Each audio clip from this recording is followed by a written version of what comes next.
ndabahaye mwaramutse mwese banywanyi mudahwema kubana natwe ngaha kuri imbonesha kure imwe rudende bashyikiriza amakuru atosoye arebana n'umutekano, politike, ububanyi n'amakungu ndetse n'ubuzima bwa munsi bw'abene igihugu.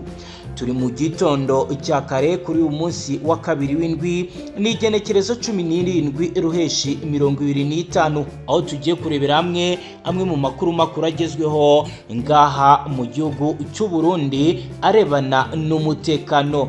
Mu gitondo cya kare mu rukerera ku isaha saa 8:27 nibwo indege yo mu bwoko bwa Embraer RGE 145 yari igeze ku kibuga mpuzamahanga cy'indege cyitiriwe umuhisi Melchior Ndadaye. Ni indege y'igisoda cya FARDC yakozwe n'uruganda rwo muri Brazil, ikaba rero ari indege idasanzwe yamaze kuzana ibikoresho ndetse n'abasirikare benshi baje gutanga amabwiriza yo ku mirongo y'imbere y'urugamba. Ikaba rero izanye intwazangabo kabuhariwe mu kurongora imirongo y'imbere y'urugamba. Turaza kurebera amwe mu makuru ajyanye n'ibi biri gukorwa, aho turi buze kubabwira uko FARDC ndetse na FDNB bahinduye ibijyanye no kurwana, aho kuri ubu bitangazwa ko FARDC yari imaze iminsi igorwa no kugeza ibikoresho ku mirongo y'imbere y'urugamba. Turaza kandi kurebera bimwe mu bikoresho byazanwe birimo gilet pare-balles, inkweto zidacika ndetse zidatoborwa n'amazi, lunettes de vision nocturne ndetse n'ibindi bitandukanye. Turaza kandi kubabwira ibijyanye na grenade offensive ete defensive zazanwe. Turaza kandi kurebera hamwe ibijyanye na za rokete ndetse n'ibindi bikoresho kabuhariwe bya gisirikare byazanwe. Turaza kandi kurebera hamwe ibijyanye na radio tactique sécurisée zazanwe n'iyi ndege ndetse n'ibindi bikoresho birimo système d'oblige ndetse na za mudasobwa kabuhariwe. Turaza kandi gucisha amaso ku rutonde rw'abakomandazi kabuhariwe bazanwe na FARDC bagiye kuza kuyobora abandi ndetse no kureba ibikomeje kugenda biba ndetse n'ibibera ku mirongo y'imbere y'urugamba. Aho rero bitangazwa ko ibi byose biri gukorwa kugira ngo umujyi wa Uvira ukigarurirwa n'intare za Sarambwe. Nshuti bavandimwe banywanyi, reka twinjire mu makuru yacu mu buryo burambuye. Wibuke ufyonde sabone cyangwa se ukore subscribe maze dukomeze turabana ngaha aho tubashyikiriza amakuru abakomakomeye. Reka twinjire mu nkuru yacu. Mu gitondo cya kare kuri uyu munsi wa kabiri w'indwi igenekerezo 17 ruheshi 2025, mu gitondo cya kare ku isaha ya saa 8:27 nibwo indege yo mu bwoko bwa Barrier RRG 145 yari igeze ku kibuga mpuzamahanga cyitiriwe umuhisi Melchior Ndadaye. Mu gitondo cya kare ibyatumye ikibuga cy'indege gicungererwa umutekano mu buryo ntangere, aho rero byagaragaye ko uru ni urugendo rukomeye rwaturutse Kinshasa ndetse bikaba bigaragara ko FARDC yari imaze iminsi igorwa no kugeza ibikoresho mu bice bitandukanye byegere Uvira. Ibiro ni ibikozwe nyuma y'uko urwego rw'u Burundi rushinzwe ubutasi CNR cyangwa se Service National de Renseignement ndetse na DEMIAP bakusanyije amakuru agaragaza ko M23 nayo iri gukora deployment nyuma y'amakuru akomeye yatangajwe na Lieutenant Colonel Biringoma ku rubuga rwa X agaragaza ko bafite gahunda yo kwinjira Uvira. Ibi ngibi byatitije bikomeye coalition ya FARDC, ibyatumye bongera ibikoresho ndetse bituma hazanwa n'ibikoresho kabuhariwe. Iyi ndege ni imwe muri ebyiri zatanzwe ku mugaragaro na Minisitiri w'Intebe wungirije akaba na Minisitiri w'Ingabo Guy Kabombo Mwandiya Vita ku wa gatandatu. Akaba rero ari indege ikomeye yatanzwe mu bizwi mu nko kugira ngo basananire cyangwa se bahe umusada igisirikare. Iyi rero akaba ari indege imwe yazanye ibikoresho by'ingenzi bigomba koherezwa ku rugamba, cyane cyane ibigomba kujyanwa hafi na Uvira, aho ibikorwa bya gisirikare bigaragara ko bigiye kwerekeza muri iyi ndwi. Ku bufatanye bwa gisirikare hagati ya Repubulika ya Demokarasi ya Kongo n'u Burundi, biratangazwa ko kuri ubu ngubu FDNB cyangwa se Force de Défense Nationale du Burundi yahawe inshingano zo gucungera umutekano mu buryo bukomeye mu mujyi wa Uvira, ndetse byatumye bahita basaba ibindi bikoresho. Aho rero abasirikare bafite amapetanitse baje kuba intwazangabo ku mirongo y'imbere y'urugamba ndetse no kwigisha bamwe mu bijyanye no gukoresha ibikoresho bizazanwe bya gisirikare. Ni mu giro bitangazwa ko nta muntu wemereye kwegera iyi ndege, aho rero kuri ubu muri uru rukera aribwo batangiye gupakurura ibikoresho. Bikaba biteganyijwe ko mu masaha ari imbere ibi bikoresho biri buze kwerekezwa ku nkombe z'ikiyaga cya Tanganyika maze bikajyanwa mu mujyi wa Uvira agiye gukomereza urugamba nk'uko bizemejwe ndetse byagiye bigaragara mu makuru akomeye yagiye atangwa n'imboni zacu ziri mu bice bitandukanye ku kibuga cyitiriwe Melchior Ndadaye. Biravuga ko iyi ndege yazanye impuzankano zose z'ingenzi z'urugamba,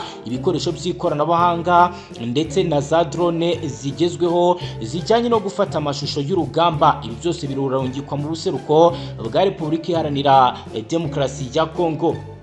Ibikoresho by'ibanze byazanwe n'impuzankano zikoreshwa ku rugamba.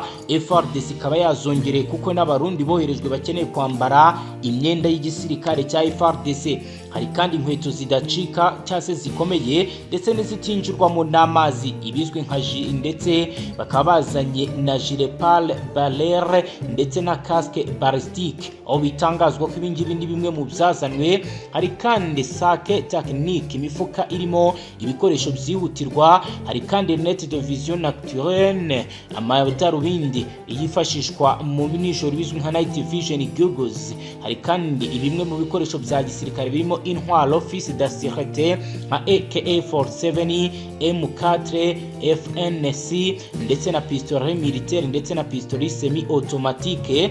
Aho bivugwa ko kuri ubu ngubu bamwe mu bashinzwe ubutasi bo muri DEMIAP ndetse na Service National de Renseignement bagiye kurajya bakoresha izi pistolet militaire mitrailleur ndetse na pistolet semi automatique mu rwego rwo kugira ngo mu gihe bagenda babe bafite umutekano.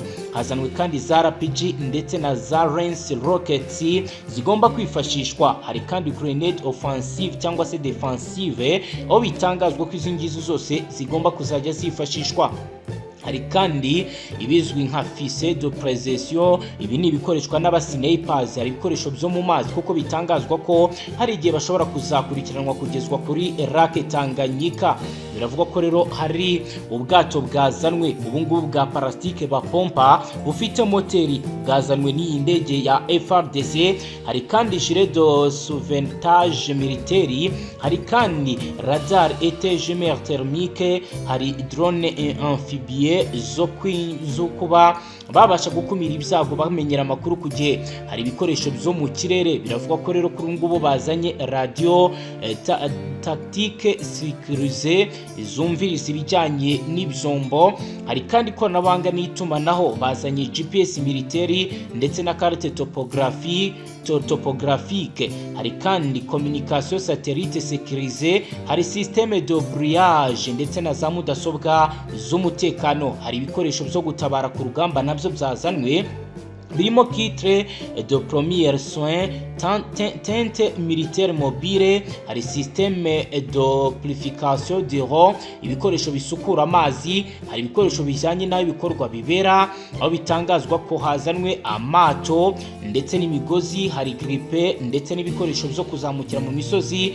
Hari intwaro zidateza urusaku zifite za silencieux. Ibiro ni bimwe mu byo iyi ndege izanye.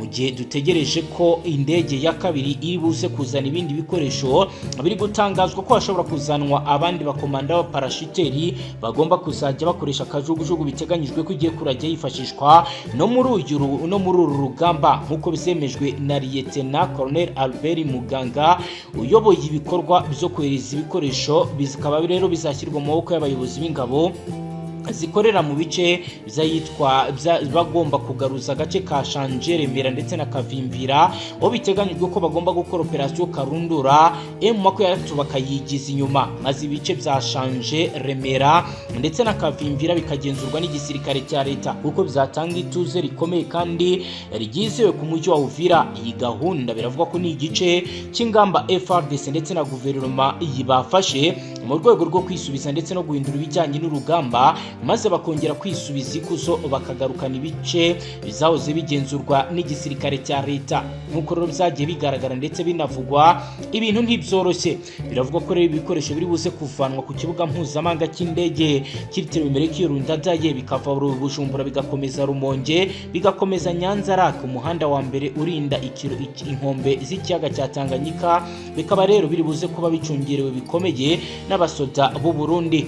Umugero bivuga ko bari buze kuba banyuze ibindi bikoresho ahitwa Kadodora, Gatumba, Kavimvi berekeza mu bice byegereye Kavimvira ahagiye gushyirwa ibikoresho bikomeye by'ikoranabuhanga bijyanye na GPS ndetse na za drone. Biravugwa ko rero ibingibi biri buze gukorwa ahitwa Comité Mixte de Coordination FARDC et FDNB ishinzwe gucunga uburyo ibikoresho binyuzwa ndetse bigezwa ku mirongo y'imbere y'urugamba. Biratangazwa ko FDNB ndetse yamaze kohereza abasirikare n'abapolisi bafite amabwiriza yo kurinda ibi bice mu rwego rwo kugira ngo babashe kuba bamenya ko nta mwanzuro aha hafi, kuko bafite impungenge ko bashobora kuba babyamburwa, kuko si ubwa mbere si ubwa kabiri byagiye bigaragara ko kenshi FARDC yagiye ikora deployment bikarangira hari ibikoresho yambuwe. Biravugwa ko rero hari abakomanda kabure bagera kuri 15 bazanwe, harimo abaherewe amahugurwa muri Angola, muri Tanzania, mu Bushinwa no mu Burusiya,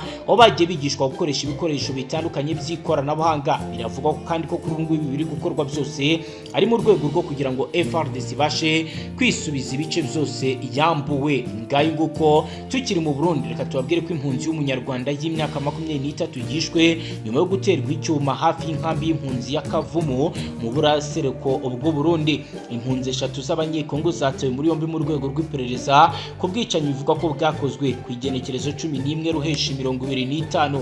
Uyu mwana hotewe witwa Yusefu yagabweho igitero hafi y'ikigo cyitwa Kumuheto hafi y'igipolisi gitanga umutekano mu nkambi ya Kavumu iherereye mu ntara ya Cankuzo. Abatanga buhamya baduhaye amakuru benshi baravuga ko uyu musore yari atashye avuye ku kazi ku kabari na restaurant biri hafi aho yari asanzwe akoraho. Birera bikaba ari ibintu byababaje abatari bake. Nyuma yo gukubitwa no guterwa icyuma yahise ajyanwa mu bitaro bya Ruyigi, ari naho yapfiriye nyuma y'amasaha make. Umwe mu nshuti ze nawe w'umunyarwanda yagize ati Yusefu yari umuntu utuje wubahwa na bose, yakoranaga umwete kugira ngo yikure mu bibazo bigoye, ubugingo bwe buruhukire mu mahoro. Turasaba ubutabera. Abakekwaho icyaha uko ari 3 batawe muri yombi n'igipolisi cy'u Burundi mu rwego rwo kugira ngo iperereza rikomeze kugira ngo ubwicanyi bukorerwa ndetse bubashe kuba bwahagarara. Iyi nkuru nk'uko yanditswe n'ikinyamakuru SOS Media Burundi iravuga ko Yusefu yashyinguwe ku wa gatanu igenekerezo 13 Ruheshi 2025 imbere y'imbaga nini y'abamuherekeje. Inkambi ya Kavumu kuri ubu icumbikiye impunzi zirenga 18,000 ziganjemo izavuye muri Repubulika ya Demokarasi ya Kongo, ariko harimo n'abanyarwanda n'impunzi zavuye muri Sudani y'Epfo. Imana ihe iruko ridashira uyu nyakwigendera. Ni mu gihe kandi bitangazwa ko imirwano ikomeye yongeye gukomera cyane muri Kivu y'Amajyaruguru. Naho reka twerekezeyo amaso tubabwira uko bimeze. Urugamba rukomeye rwazindutse rubera mu duce dutandukanye twa teritwari ya Rutshuru mu ntara Kivu y'Amajyaruguru hagati y'ihuriro ry'ingabo zirwana ku ruhande rwa leta ya Repubulika ya Demokarasi ya Kongo ndetse n'umutwe wa M23 ubarizwa mu ihuriro Alliance Fleuve Congo. Mu gihe kandi bitangazwa ko ibingiye bikomeje kugenda biba bibi cyane, aho byatangiye mu gitondo cy'ejo kwa mbere igenekerezo 16 Ruheshi 2025 nibwo iyo mirwano yabaye, aho yari ihanganishije umutwe wa M23 n'ingabo zirwana ku ruhande rwa leta zirimo iza FARDC n'iz'u Burundi, imitwe yitwaje intwaro ya Wazalendo, FDL ndetse n'imbonerakure zituruka mu mashyaka ari ku butegetsi mu Burundi. Amakuru ava muri ibyo bice aravuga ko yabereye mu duce twa Busumba, Abunkuba duherereye mu metero nk'icumi uvuye muri centre ya Mwiso muri groupement ya Bukombo muri Cheperi ya Bwito muri teritwari ya Rutshuru. Aya makuru atandukanye tugeraho aragaragaza ko humvikanye urusaku rw'imbunda ziremereye n'izoreje kuva mu gitondo ku isaha 12 kugeza ku isaha za mu gitondo. Iyi mirwano yatumye abaturage benshi batuye utwo duce baduhunga ku bwinshi berekeza hitwa Ibuhimbira no mu bindi bice byo muri teritwari ya Masisi ituraniye Irucuru. Urugamba rwabaye uyu munsi rukaba ruje rukurikira urundi rwabaye ku cyumweru, aho rero ihuriro ry'ingabo zirwana ku ruhande rwa leta ya Kinshasa zari zagabye igitero ku mutwe mu makweratatse nk'uko n'ubundi zisanzwe zibikora. Bikaba ari ibintu kuri ngo bikomeje kugenda bifata indi ntera. Biravuga ko mu cyumweru gishize imirwano yabereye ahitwa Ikatsiro mu gice cyawo giherereye mu bice by'ingenzi, ndetse ibitaro byo muri ibi bice bikaba bivugwa ko byangijwe bikomeye n'ibibombe byagiye biraswa n'impande zombi, aho urugamba rukomeye rukomeje kugenda rushengura ndetse rugateza ibyago bikomeye abaturage ndetse na societe civile zituye muri ibi bice. Ni mugero bivugwa ko kuri ngubu ibintu bikomeje kugenda biba bibi cyane. Imurenge reka twerekezeyo muri teritwari ya Moba mu ntara ya Tanganyika mu gihugu cya Repubulika ya Demokarasi ya Kongo hiciwe abantu 318 bicwa n'umutwe witwaje intwaro ukorera muri iki gice. Moba ni teritwari yo muri Tanganyika isanzwe ari agace kitwa Byura. Aka gace kahoze gatuyemo ingo z'abanyamurenge zibarizwa mu bihumbi kuva mu myaka yo hambere, aho zaje gukwakurwa n'intambara zo muri Repubulika ya Demokarasi ya Kongo zabaye mu mwaka w'1997 ndetse no mu mwaka wa 2000 bizongeye gusubira imurenge. Bikaba rero byaratumye basubira imurenge. Abenshi muri aba barahunze bava muri kara gace, bisobanuye ko basenywe bikomeye. Rero aha Moba amakuru atugera aragaragaza ko mu ijoro ryo kwigenekerezo 14 ruheshi 25 umutwe w'inyeshyamba ugakoreramo wiciyemo abantu 318. Ni amakuru yakizwe hanze bwa mbere n'umuyobozi mukuru w'inteko nshingamategeko ya Kongo Bwana Vital Kamerhe. Akaba yaragize ati ahitwa Moba umukuru w'umutwe witwara gisirikare yatuye umujinya ku baturage arabica mu ijoro rya tariki 14 z'ukwa gatandatu 2025 yisha abaturage 318. Ubu mu nteko nshingamategeko ntidushobora kubyihanganira. Nubwo rero aya makuru yatangajwe n'ubutegetsi bwo hejuru muri Repubulika ya Demokarasi ya Kongo, ariko ntiyasobanuye neza uyu mutwe uko witwa ndetse n'uwurongoye. Ukekwaho yavuze ko ubu bwicanyi bwakorewe abaturage bwa Moba bwakurikiwe n'uruzinduko Minisitiri w'Ingabo za Kongo aheruka kugirira mu ntara ya Tanganyika. Ikindi nuko muri urwo ruzinduko yatunze urutoki umutwe w'inyeshyamba ukorera muri icyo gice. Ku rundi ruhande amakuru ava hitwa Moba yo aragaragaza ko ubwicanyi bwabereye ahangaha ari isubiranamo ry'amoko y'abahatuye, aho yagize ati abantu 318 biciwe Moba mu ntambara yo gusubiranamo kw'amoko yaho. Imihana igera kuri 20 iratwikwa. Akaba rero ari ibintu bizaje kuba bizakomera. Hagati aho biteye ubwoba, urugamba rwongeye gukara. Zifashe gute? Ni muri politiki ya Repubulika Iharanira Demokarasi ya Kongo ntabwo zifashe neza, yewe nta nubwo umwana arira nyina ngo yumve. Aho bitangazwa ko uyu Mutamba musanzwe mumuzi yamaze gufungishwa ijisho. Zifashe gute? Umushinjacyaha mukuru w'urukiko rusesa imanza rwa Repubulika ya Demokarasi ya Kongo Philomene Mvonde yabujije Minisitiri w'Ubutabera Costa Mutamba kurenga umujyi wa Kinshasa.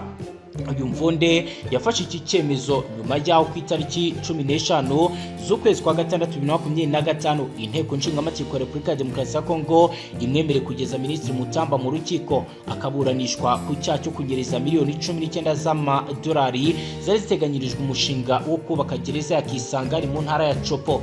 Mu ibaruwa Mvonde yandikiye umuyobozi mukuru w'urwego rw'igihugu rw'abinjira n'abasohoka DGM ku igenekerezo 16 ruheshi 2025 yamenyesheje ko yafashe iki cyemezo kugira ngo Minisitiri Mutamba atazigera acika ubutabera. Yagize ati ndagira ngo mbamenyeshe ko nshingiye ku ngingo ya 83 y'itegeko nomero 13/10 ryo ku itariki 13 Gashyantare 2013 rigenga ikurikiranwa mu rukiko rusesa imanza, nafashe icyemezo cyo kubuza Mutamba gusohoka umujyi wa Kinshasa. Icyemezo cy'umushinjacyaha Mvonde gica amarenga ko Minisitiri Mutamba ashobora kweguzwa mu rukiko mu gihe cya vuba, ndetse bikaba bishobora gukurikira kugezwa mu butabera, ndetse ko imirimo yo hanze y'umujyi wa Kinshasa yabaye ategetswe kuyihagarika kugira ngo akurikiranwe kuri ibi byaha akekwaho. Uyu rero ni umugabo wagiye ugaragaza bikomeye ko n'uyu Mvonde nawe hari amakosa akomeye yagiye akora mu bihe bitandukanye, ariko ibi ngibi ntabwo biri guhabwa agaciro. Bikaba rero ari ibintu bikomeje kugenda biba mu gihe leta ya Repubulika ya Demokarasi ya Kongo yagiye igaragaza ko abanyereza umutungo w'igihugu bagomba guhagurukirwa, ariko ni gake hagiye hagira abatabwa muri yombi bagakurikiranwa, kuko benshi ndetse harimo n'abayobozi bakomeye b'iki gihugu bagiye bashinjwa kunyereza amafaranga by'igihe kinini, ndetse bikanavuga ko bashobora kuba bayagaburira n'abategetsi, akaba ariyo mpamvu bakingirwa ikibaba. Reka dutegereze dosiye ya Costa Mutamba turebe uko iza kurangira. Twe turakomeza duhagarare ku mirongo y'imbere tureba amakuru akomeye ya politike, umutekano, ububanyi n'amakungu ndetse n'ubuzima bwa munsi bwa bene igihugu. Fyonda subscribe dukomeze kubana.